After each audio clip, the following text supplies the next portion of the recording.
Good morning, everybody. This is Grant with State of the Spark, and I am so pumped for today's show. We've got a killer show for you today because we're covering a lot of fun stuff, fun announcements. Basically, we're covering Marsquakes, a karaoke trike ride in San Francisco, just a glimpse of my current crypto portfolio and how I deal with full moon existential dread. What is full moon existential dread? We're going to be covering that.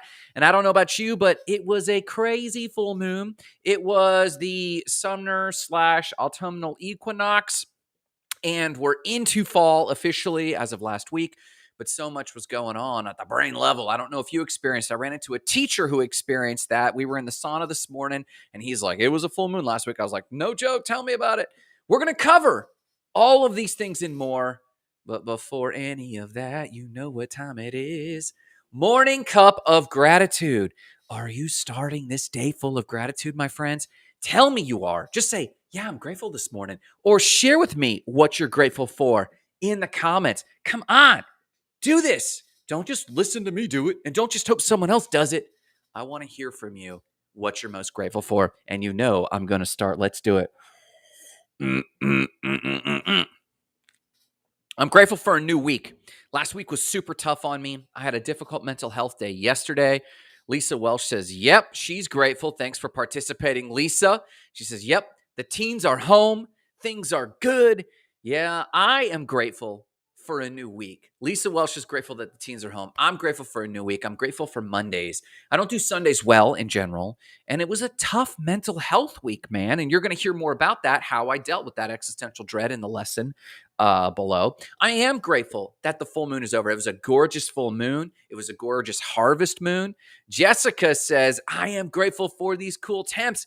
I am too. Someone was saying yesterday, it's not that cool. It's still humid out. Come on, it's Florida. And this is Florida cool temps. And we're going to be getting even more cool temperature this week, Jessica. So boom, I'm also massively grateful for this. I'm grateful that I have massive clarity and I had a lot of good wins on my crypto portfolio. I'm going to share with you a glimpse of my crypto portfolio this morning. So I'm grateful for that. Thank you so much for sharing. What else are you grateful for? I'm grateful for getting back on my workouts this morning. I'm going to talk about that briefly later on. I'm grateful that I've got this show to connect with you guys. This is fulfilling for me to participate and contribute to your Monday morning routine. So I'm grateful for all of that and so much more. What else are you grateful for? Let us know in the comments. And in the meantime, let's talk about other news. Filipino karaoke on a trike in San Francisco. You heard that right. Let's talk about it. So first off, before we do anything else, I want to say this. Like the show. That helps me. I love those likes. Share the show on your page or with a friend who might need some encouraging way to start their Monday, or tag them in the comments below. Listen, that sort of love is valuable to what we're doing here with the show and how we're trying to ignite lives of explosive significance. It helps expand the mission. So I appreciate that for the likes. So first story this morning, San Francisco-Filipino Karaoke Trike Ride. You heard that right. In today's art news, the latest piece of public art is truly worth mentioning. Yes, this is happening in San Francisco. And you know what? Where else would this happen other than in California? I don't even know. Apparently, an all-Filipino team has won a grant from the San Francisco Arts Commission. And the author of this particular story rode along in what is known as a TNT tricycle. Now, I don't know if tricycle is the name in Filipino or Tagalog or in the Philippines, but apparently there's only 4 of them known in the United States. And back home in the Philippines, they're all over the place. They're these sidecar tricycles that you ride around for public transportation. Well, this American Filipino team got this grant. They have a route from the St. Joseph's Art Society to the SF Gates offices, which is the reporter's office. And you basically sit in a Filipino decorated sidecar while the taxi driver, the tricycle driver, is riding along. But it is fully equipped with karaoke equipment. You get a helmet, you get a microphone, bystanders on the side of the street are watching. And why did they get an arts grant for this? Well, first and foremost, it's a Filipino cultural thing that there's so few of them in the United States and so many back home. So it's tribute to that, but it's also tribute to helping people laugh and enjoy themselves, taking people outside on a little public transportation excursion while singing karaoke. Could you imagine yourself winding down the streets of San Francisco, singing at the top of your lungs, your favorite jam, Britney Spears, Britney Spears singing karaoke, being recorded, having a good old time? You can imagine it includes the public. People pull up alongside, they take photos of it, and the strong Filipino-American community in San Francisco also gets a huge kick out of seeing something from back home on their streets. So if you want to see something quirky and fun, I'm telling you, that might be worth a flight to San Francisco alone. I'm going to drop that in the comments right there. That might be worth a trip to San Francisco alone just to participate in the TNT tricycle. Tricycle. I love it. There you go. Let's talk about Martian Mayhem Marsquakes. Love that phrase. Here we go. Yes, on Mars, earthquakes are not called earthquakes. Fun fact, they're called Marsquakes. Hello. Think about the etymology. The InSight lander on September 18th recorded an hour-and-a-half long Marsquake. And this is odd. A little odd. Not extraordinarily odd. But Mars does not have plate tectonics in the way that Earth has plate tectonics. You see, we don't have oceans. We have oceans. We have very active tectonic plates sliding and moving around and creating earthquakes. Mars plate tectonics work quite a bit differently. They obviously don't have oceans. And for them to see tectonic plates shifting under one another and creating earthquakes is actually somewhat unexpected. So this was actually huge. It would rank a 4.2 on the earthquake magnitude scale, which isn't big for what we know around Earth, but it is big for what we know about Mars. Now, for those who don't recall, the InSight lander was running on solar power. And about a year ago, a story came up that the solar panels were covered with dust. And they were so covered with dust that the sensor was running out of power. This was the thing where they took the robot arm and trickled more dust, onto the solar panel. It was a risky move to trickle dust, but the idea was in a wind, they would wait till there was a breeze. And when that breeze went, they would release the sand trickle, and that sand trickle would knock down the hard-packed dust covering the solar panel, and it worked. And it has been able to continue to run and capture this September 18th earthquake on the InSight lander, or Marsquake, as I even misspoke myself, a 1.5 hour long Marsquake. Most of our earthquakes are much shorter than that. So fun fact, earthquakes happen on Mars and their quakes happen on Mars, and they're called Marsquakes. And they are more rigorous than we expected them to be. And thankful to all the hard work at NASA, we can continue to track that. If you need a link so you can read more about that, boom! Right there in the comments. Let me post it there so you can also see it there. There you go. Share that with your homeschool kids. Share that with your friends at the water cooler. And our last piece of other news is Cardano will soon have its first stablecoin. Grant, give me a break. No, I will not give you a break. Let me tell you something. There will be cryptocurrency or blockchain involved in nearly every corner of your life. And I want to keep exposing you to the terms. Cardano currently, I think, sits at the third largest cryptocurrency on Coinbase. It is a powerful cryptocurrency, and they just had their summit this weekend. Sidebar, for those who don't know, I am a huge Cardano fan. And actually, as promised, boom, this is actually the makeup of my portfolio in percentages of cryptocurrency. And for those in the Patreon or for those on the Discord, I'm actually going to go into more and more detail of me and Marissa are about time freedom and financial freedom and mental health freedom. We're trying to build a life that allows us to have those freedoms, as most of you are. This is our cryptocurrency journey and what we're doing with cryptos. And so you can see this big blue section right here. That's Cardano. It makes up over 38% of our cryptocurrency. I'm very serious about this, and I'll answer your questions about a lot of this in the Discord and the Patreon. But for now, just know that I'm a big Cardano fan. They just announced over the weekend at the summit, which, by the way, was freaking awesome because it happened in the metaverse. We actually got this code. You logged in and you had a virtual person. It was the first expo I have attended fully on the metaverse. And it was awesome. More than being awesome, they also had huge announcements that Cardano was partnering with Dish. Dish is partnering with Amazon. Cardano is partnering with Boost. Every Boost customer, and hear me on this, when I talk about crypto being in every corner of your life, all Boost customers, if you're watching and you're a Boost customer, you will actually have your data stored privately and securely, but securely, I guess is the real term, on the Cardano crypto chain and any new Boost customer. So you can actually purchase Cardano speculatively, not trading advice, and actually own part of your own data as it ends up on the Cardano chain. It's your data. It's private. It's secure. You can get it from anywhere, though, with your own keys. It's an interesting partnership. The Dish network. This is how crypto is going to start making its way into all of your banking. We've talked about XRP, which is Ripple. That's a cryptocurrency, and it's with American Express and Santander Bank. Blockchain is making its way. Now, the stable coin, there's stable coins really quick called like USDT, USDC. They're cryptocurrencies that are pegged to the US dollar for stability. You see crypto's doing this. Well, they need stable coins, cryptocurrencies that stay stable. And Cardano launched one called JED. And I'm going to be watching JED, and we're going to be covering this on the Patreon, actually. We're going to be watching it closely for when to purchase JED because it will be its own cryptocurrency. I'm going to be buying some, but it's a stable coin for the Cardano chain. So if you want to nerd out about that, join us over there. You could learn more. But the news here is profound that the third largest cryptocurrency is getting its own stable coin in order to ensure a stable crypto market. Fun fact,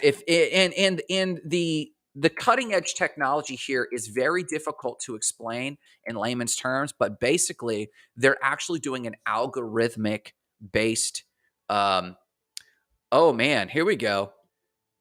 Lisa Welsh says, my son predicts he'll hit 100,000 in Q4. And that's in cryptocurrency, I assume, Lisa, 100,000 in cryptocurrency. I'm expecting something similar. I'm expecting a huge bull run, in Q4 in different ways. We'll cover all this, and tell your son to join our Discord or to join our Patreon because we're going to be covering a lot of this, and I'd love to hear his own trades. We're dialoguing a lot about it. But if you want to learn more on how the algorithmic stablecoin called JED on the Cardano chain is going to be making a massive difference, here's the link to the article. And if you want to talk more about it like Lisa's son, boom, join us on the Patreon and the Discord. And we've got a whole community that's growing, small community right now. Not a lot, but we're going to be adding to that nearly daily, several times a week, really getting people up and running for both time freedom and financial freedom, not just through cryptos. We're going to be talking about real estate. I'm going to share my portfolio like this, but it's going to show you all of our holdings and all of our empire building. So check that out for more. So let's talk about, that's other news. Let's talk about the 7 steps I do to get over my existential dread. Let's talk about that.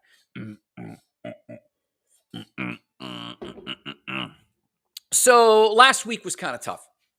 We had an employee out, and I entered the week very confident on Monday that I'd just step in and get this thing going. What I didn't realize is how much I actually have been keeping pace from a small business perspective, how much I've been keeping pace with the business from an administrator perspective. I thought I had 1 foot in and 1 foot out, and I could step in kind of easily. But the employee does a lot, and their role covers a lot, and I stepped in and got swept away like an outgoing tide at the beach. You ever have that happen? A wave come in and sweep you, and you're like, dude. And it knocked me. And though I got to the gym on Monday, things really started falling apart for my personal mental health, but physical health routines. Me and Marissa had a long, strong run of good fitness and good health, and we're doing some experiments. Again, we cover this in the Discord of some of the experiments we're doing right now on fitness and health.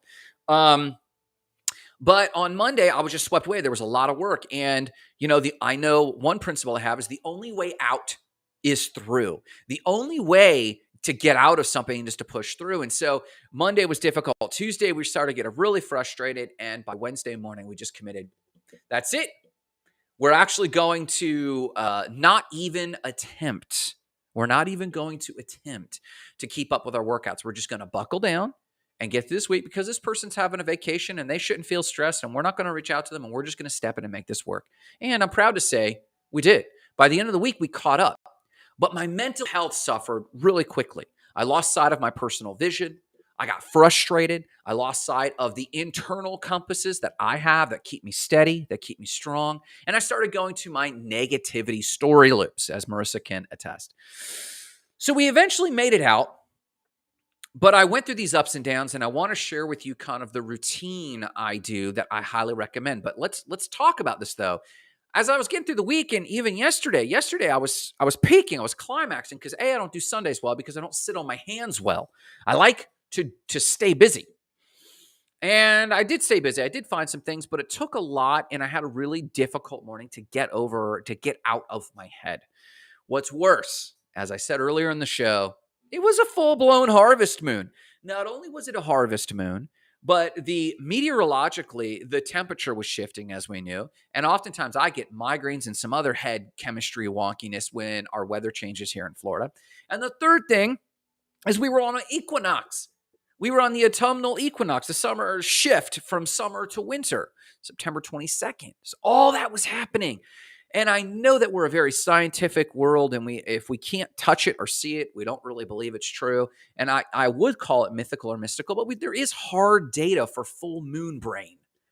Police will tell you about this. Hospitals and emergency rooms will tell you about this. Schools and teachers will tell you about this. For Rizzle, there's a shift on a full moon. So I don't know if you felt that, but I definitely had a full moon week. And I don't like to blame things often. I really don't. I don't like it, but I do it. And I get so frustrated that I do it. So not only was my employee out, not only were my habits were off, me and Marissa didn't get to the gym. I actually gained 5 pounds. I weighed myself. I gained 5 pounds. And then we had a full moon. And so come Sunday, I had a full-blown moment of existential dread. Now, what we need are things beyond plant medicine. I do not like cannabis or marijuana. Me and Marissa have in times past experimented with that, and that never really helps my mental health routine. There are other things which are like, which we could talk about, which I am excited about from times past. And we talk about that more in the Patreon group if you want to talk about some of our experiments with things like, we could talk about that in the Discord, or if you're a Patreon member, I talk very openly about some of our experiments with mental health and all the things we do. But beyond those things, I've done Adderall, Boost Bar, Ritalin, Prozac. I've been on it all, especially in my young life. I haven't been on medication like that since I was 21. So I've had to self-medicate and self-regulate.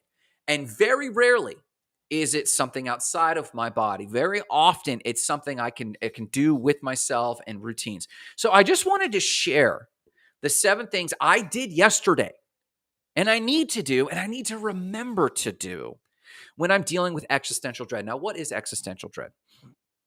Existential dread is what we could call depression. But I think depression is a rudimentary word that carries with it a lot of baggage and is not nuanced enough. Sometimes depression is just neurochemical, and you just feel like it's the end of the world. You feel like you have no out. You feel like there is nothing for you in the world.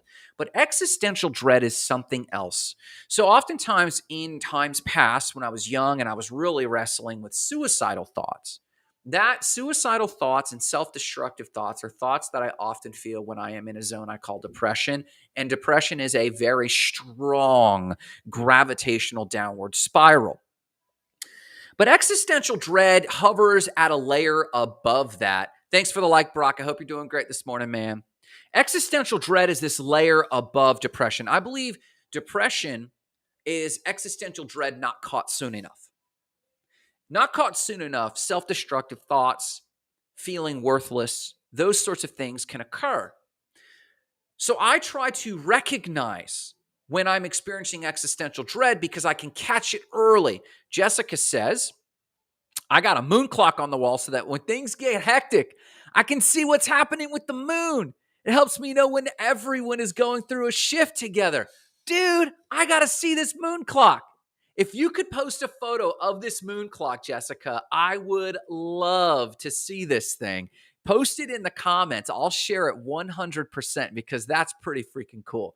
I want to see this moon clock. And I was talking to this teacher. There should be a notice that goes out. Hey guys, I know that you might think this is a little woo-woo, but there's a full moon coming, and just pay attention, be aware, put some of your goals on the side, calm down. It's okay. Relax and just get through that full moon cycle. So I really appreciate you posting this, Jessica. That is huge. So what I like to do is this, folks. When I feel existential dread, I try to catch it and I try to do a few things. Now, again, I am experimenting here, and we could talk, or I've experimented there. We could talk more about that. But these are the 7 things anyone can do at any time that I highly recommend that help one really catch themselves, stabilize themselves, and get back into a positive, productive headspace. No, I don't think these things will cure, are a once and for all cure-all to existential dread and depression. And the trigger for existential dread, my biggest trigger for existential dread, hands down, is lack of a sense of purpose and mission, and being noticed and respected for that. When I feel far away from a vision or a mission that I am all about, I feel really heavy. And oftentimes Sundays is a time when I give everyone time to rest, when I myself am resting or trying to rest. And I struggle with Sundays, and I have for as long as I can remember struggled with existential dread. What's my purpose in the world? Where am I going? If my faith construct has shifted from traditional mainstream religion, and I do have my own cosmology we could talk about in the Discord group, we could chat there about that. Sometimes, though, it has a very open-endedness about you are the captain of your soul, the master of your fate. And that's what's called the burden of freedom. And being free, you do have a heavy burden on you. When you are free from social constructs and free from religious constructs, that can be very freeing. But with freedom comes the responsibility to give yourself purpose, or to align with, there are still higher purposes. And there's still, I believe, higher intelligence to align with, and we could talk about that somewhere else. So existential dread is when you feel distant from that. When you start to lose connection to that which is important, or what you think is important to yourself. For Marissa, existential dread might be how long it's been since she's been truly on a mountain or in the woods. For me, it's how long I've been disconnected from people, or in my case, the beach and the arts and the things on my heart, like writing, like doing this show. Here we go. Unknown Facebook user. What group are you in? Let's take a look. You might be in the goals and gratitude group. Adam. Oh, no, that's not Adam. Who somebody said loneliness can definitely degrade to existential dread. It takes work to get out of all of that. It absolutely takes work. Brian Gardner. Boom. Brian, good morning. Thanks for stopping by. I really appreciate this. Loneliness can definitely degrade to existential dread. It takes work to get out of all that. Purpose is the key. Thanks for your vulnerability. It's my pleasure. I wish more people would get on Facebook Live and say, I'm dealing with depression, and here's how I'm getting out of it. And so here's the things that I do and that help me, I would say 98% of the time dealing with existential dread. Number 1, stop everything you're doing or feel like you have to do other than actual provisional core responsibilities, and accept that you are putting yourself on a temporary timeout. Acceptance that you are putting yourself on a temporary timeout. On Wednesday, when Marissa and I realized that I was really starting to get anxious and angry and fidgety and irritable and A-type about all of my goals, mine, me. It wasn't until Wednesday when I just said, you know what? I accept that I have to wear this hat this week. It's only for a short time. We'll get our team members back. We'll be a full squad next Monday, which is today. So I'm just going to sit into this. What am I bitching about? This is totally first world problems. So stop everything you're doing other than core responsibilities, even those big dreams, even that book writing and Brian Gardner's perspective, or whatever else you think I have to be doing.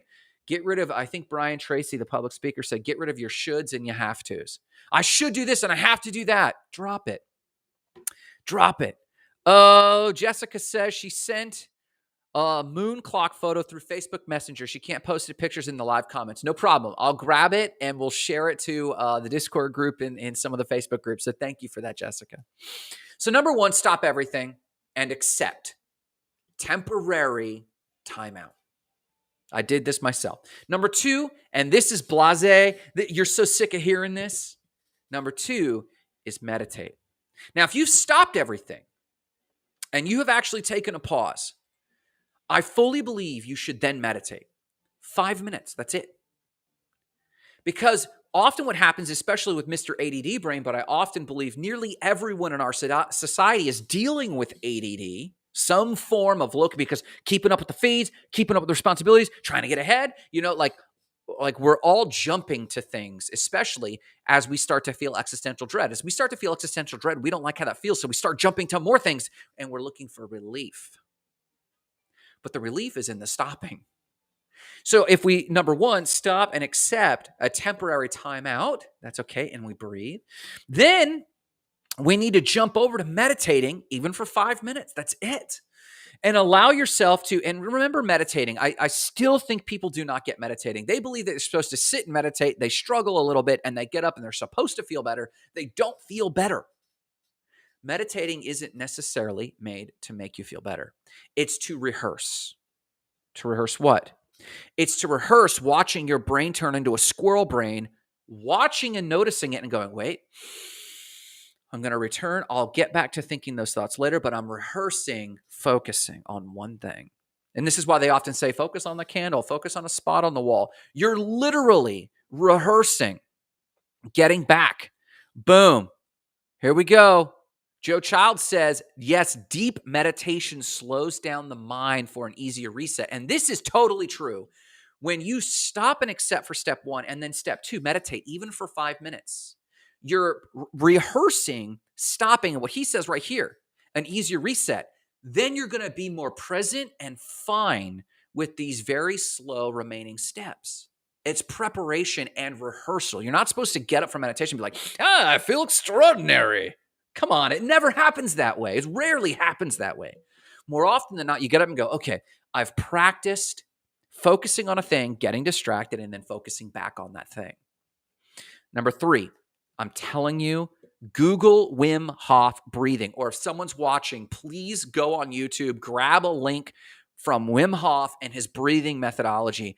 When you hyperoxygenate, quite often existential dread, your heart rate's creeping up and you don't even notice it. Your brain is jumping, looking for mental relief, and you don't even know it. You read your spiritual text, but you're not feeling that. And then you read your practical text, and you're not feeling that. And listen to my breath. You're self-hyperventilating. When you stop everything and accept a temporary timeout, and then when you meditate just for 5 minutes, then you do the Wim Hof breathing, you will feel lightheaded.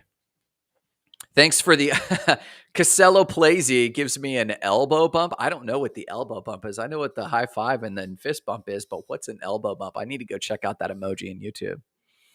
But then if you do step 3, the Wim Hof breathing, you're going to absolutely, feel a little high. You're going to feel a little high.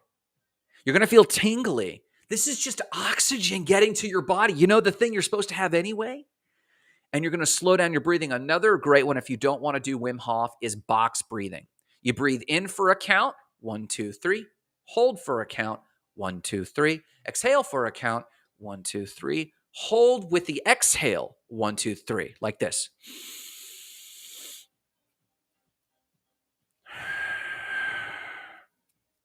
And then you do 4 count, and then a 5 count, on up to an 8 count, and you will slow your heart rate down. That's number 3. Then number 4, do a workout. Go for a walk at a quick pace. Go for a run, go to the gym. Do push-ups, swing a kettlebell, do jumping jacks. Doesn't even have to be long. 5 minutes, 10 minutes. What you're going to do is quite often as humans, we have this superpower. As humans, we have a superpower that we can put our psyche out of our brains. We put our psyche outside. We actually live outside of our bodies. Oftentimes, this is also a cause for existential dread if we live too far in our heads. If we live on our goals for too long, we can become dissociated with our body. I had a mentor who wrote The Quantum Gateway, Bud Hollowell, and he would always say, I could teach you to do astral projection, but don't forget your address. He was a flaky guy, but awesome. Don't forget your address. Don't forget your body is how you were made to interface with this world. God or infinite intelligence put a spirit in a body for a reason. So, yes, we can live in our goals, or people live outside of their brain when they're living in their past. They're living outside of their body when they're living in the past. It's both ways. It's not just goals, it's when you're living elsewhere. But when you do number 4 and you do an exercise and you work out. So on Sunday, me and Marissa finally made it to the gym. Saturday morning, I think we walked, or I walked the lake. Sunday, yesterday, we finally made it to the gym, and I just felt anchored suddenly in my body. I felt reconnected to myself. For Marissa, it's going to hike in the woods or go for a hike. For me, it's hitting the beach, surfing, or going to the gym. You've stopped and accepted everything. You've meditated. You've done Wim Hof breathing or box breathing. Then you've done a small workout. You're in a better state. Talk to somebody. Call a friend. Get into the Discord group. I'm telling you, join our Patreon. We have an awesome community that's growing. We're talking about time freedom, mental freedom, and financial freedom. Those are good freedoms. We're talking about all of our experiments on how to live like that more. But you don't have to talk about your issues. Sometimes talking about the issues is just making them worse. Sometimes talking about the issues is making them better. But you should just talk to someone. Call a friend that you haven't talked to in a while and just say, hey, I was thinking about you. What are you up to? Just like a workout can ground you in this body, talking to a friend can take that grounding out of your psyche, into your body, and you will suddenly feel valuable again. Because you'll talk to a friend and you'll listen, and they'll listen to you. And I'm telling you, relational wealth, community wealth is economic wealth. Community wealth, friend wealth is economic wealth. It's economic security. And this can also reduce your fears from existential dread when you realize I'm relevant to somebody. I'm purposeful. This might not be good to get from your spouse because you can probably get it from your spouse all the time. And some of your existential dread, as it does for me, gets like splattered onto your partner or your spouse. I'm talking about another friend. I'm talking about somebody that you like doing coffee with that you haven't talked to in a while. This will help you feel reconnected. So talk with somebody. Doesn't have to be about these issues. Sometimes talking about the issues makes them worse. It's just talking to a person. Number 6, do art. Remember, you've stopped everything but core responsibilities. You're breathing. You've worked out. Do a piece of art. Draw something, sketch something, paint something, sculpt something, hammer something, landscape something. Do something with craft and beauty. Something that you can impose and see the effect of right away. So much of what we're working on that causes existential dread is we're working on so many long-term goals. We're raising our kids. We're building our businesses. I'm getting fit, which is another 90 days away. I'm prepping for a Costa Rica trip. That's another 90 days away. Go out and do something that you see immediate results. Get on your dry erase board and sketch something. Outline a plan. Play a video game. But do something constructive. Do something art. Number 7, from that reset place. You ready? Take a nap. I heard Bill Clinton once say, when a staffer was really acting up, have they eaten? Have they slept? I know this. I see these Snickers commercials. Have they eaten? Have they slept? Sometimes existential dread is just you spending way too much time at the wheel. Maybe you just need to take a nap and eat something and drink some water. How much water have you had today? Stop everything and accept it. Meditate, even for 5 minutes. Wim Hof or box breathing. Work out 5 to 15 minutes at most. Talk with someone. Do art. Take a nap. Listen, when I do these things, it resets. Now, maybe it's also Monday, and I got to reset myself, and I like working, so I get to do something on a Monday. That's great. But I find that this is like the doctor orders you to do these things the next time you're feeling existential dread. Listen, I hope this has been helpful for you. Remember, if you need any support, we have moved nearly all of our discussions to the Discord because it's private, it's direct, and it's just not Facebook. And you can visit us by going to the Patreon, or if you just want to get involved in some of the free discussions, hit me up. We've got the Discord link there as well. But you can join us over there where we're going to be talking about time, financial, and mental freedom. We're going to be dealing with all of this from our trades and on. No matter what you do today, though, remember the mission. Remember what it's all about. Igniting lives of explosive significance, starting with your own. Have a killer day.